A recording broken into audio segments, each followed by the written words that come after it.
मोदी जी की जब रैली होती थी पहले 14 में, 12, 13, 14 में आपने देखा होगा, एक रैली होता था तो 10 दिन तक पूरे राज्य में चर्चा का वो विषय रहता था कि मोदी जी ने क्या कहा, कौन सी बात कही, उसका क्या परिणाम होगा।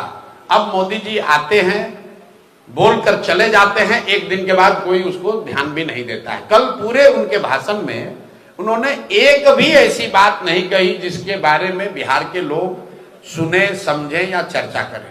पहली बात जो बात हम लोग कह रहे हैं कि ये पिछले 3 बार से जो मोदी जी आ रहे हैं, ये सरकारी तंत्र का उपयोग करके गरीब जनता का पैसा लेकर, आप बताइए आंगनवाड़ी वर्कर को, टीचर को, आप लोगों ने वीडियो देखा है, सबको जबरदस्ती बैठा के ले जाकर वहां आपने जमा कर दिया।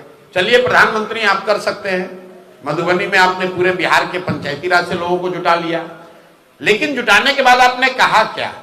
क्या मोदी जी ने बिहार में पलायन रोकने पर एक भी शब्द कुछ कहा?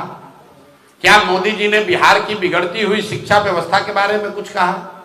क्या मोदी जी ने बिहार में भ्रष्टाचार के बारे में कुछ कहा? क्या मोदी जी ने यह कहा कि कब बिहार के बच्चों को गुजरात नहीं जाना पड़ेगा रोजी रोजगार के लिए? मोदी जी तो वही बात कह रहे हैं कि हमने सड़क बनवा दिया। तो मेरे भाई, सड़क बनवाकर, ये बिहार के लोगों को समझने की बात है। जैसे मैंने ट्रेन वाली बात बताई थी, आप सड़क की बात समझिए। बिहार में सड़क बनाकर कोई एहसान नहीं कर रहा है। अगर ईस्ट और वेस्ट को आपको जोड़ना है तो बीच में बिहार है, तो बिहार हो ही के तो सड़क जाएगी भाई। अगर आपको बंगाल को दिल्ली से जोड़ना है तो बिहार होके ही तो सड़क जाएगी। बिहार को कोई एहसान थोड़े ना कर रहे हो। तो ये लोग जो कहते हैं हम सड़क बनवा दिए, अरे भाई सड़क आपने इसलिए बनवाया है कि कलकत्ता से सामान दिल्ली आराम से पहुंचे। अब कलकत्ता से दिल्ली अगर रेलवे लाइन है तो इसका मतलब ये थोड़ी ना कि वो बिहार को स्पेशल कुछ मिला है।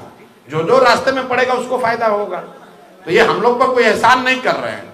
मोदी जी ने कहा इंजन वाली बात, तो भाई वो पहले तो फैक्ट्री उनकी दी हुई है नहीं, और हम लोग यही चाहते हैं कि बिहार के लड़कों का कंधा इतना मजबूत हो कि हम लोग अपने परिवार का गाड़ी खींच सके, हम लोग अपने परिवार का जो बोझ है उसको उठा सकें। अफ्रीका का बोझ उठाने के लिए मोदी जी को दिल्ली में बैठाया गया है, वो अफ्रीका के लोग उठाए, देश के लोग उठाए। अभी हम लोग बिहार के लोग तो अपना बोझ उठाना चाहते हैं।